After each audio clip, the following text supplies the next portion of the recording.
Good evening everyone and welcome to a tour of my home flight simulator cockpit and sim racing rig setup. As I say, it's a double setup with the sim racing rig on the right and the flight simulator cockpit attached to the same desk on the left. It's very good, pretty accessible, multifaceted and works fairly well, really. Let's start off with the sim racing rig on the right hand side, which is resting at the moment. So to start off with the wheelbase, we've got the Fanatec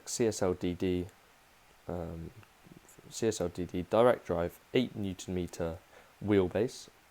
That's 8 Newton meters with the extension of the booster kit, which I'd say is well worth it. And that is just mounted with the table clamp to the desk, fairly sturdy desk.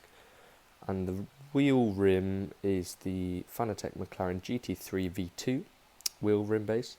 Great functionality, lots of switches and buttons that you can map as you see, but obviously the only con is that it's non-circular, so it's fairly difficult to drift with, but it's great, lots of functionality and a fairly good rim.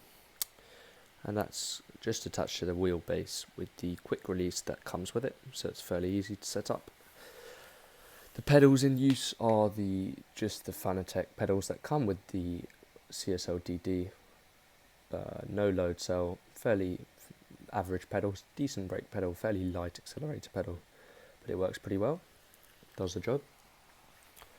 The monitor we use for the sim racing side of this setup is just a fairly good AOC gaming monitor. I think it's 75 Hz refresh rate, 1 ms response time, 1920 by 1080, so it's a fairly good Peter kit really.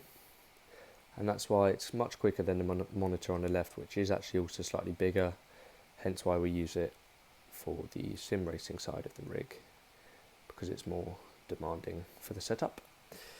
Moving on to the flight sim setup, here we've just got a HP Work study monitor, 1920 by 1080, not the gaming monitor or anything, just does the job. Great quality on the image, fairly slow, but it's good nonetheless.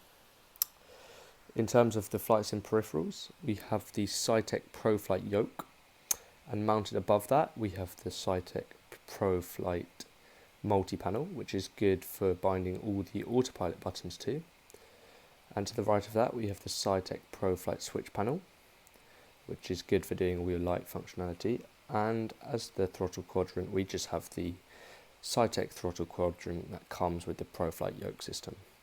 All in all, fairly good flight sim setup. And then to the left we just have an iPad for our charts and routes, and an older tablet that we have programmed the FMCN McDo to, which works really well, slots in very nicely as you can see, and we've got some hard copy, physical copy paper checklists for whatever aircraft we're flying in, and we are flying at the moment as you can see.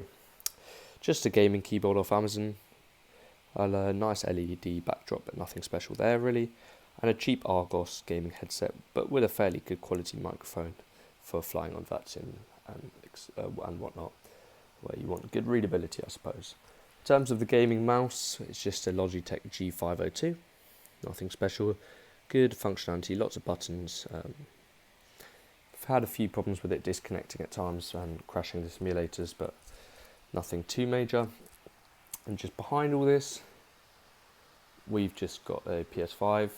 Doesn't get much use really. I think it's hooked up to the flight sim monitor, I believe, which is pretty good. And in terms of the laptop, yes, it is a laptop, not a desktop running all of this, as you can see. We've got an MSI, I'm not sure what the model name is, an MSI laptop, and it's an i7 9th gen with a GTX 3060 graphics card, 16 gigabytes of RAM.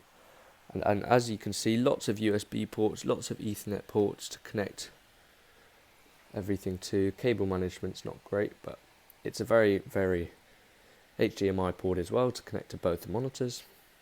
A very powerful laptop, and it, as I said, well, it runs both flight simulators, Microsoft Flight Simulator, which is a very demanding game in terms of graphics and processing,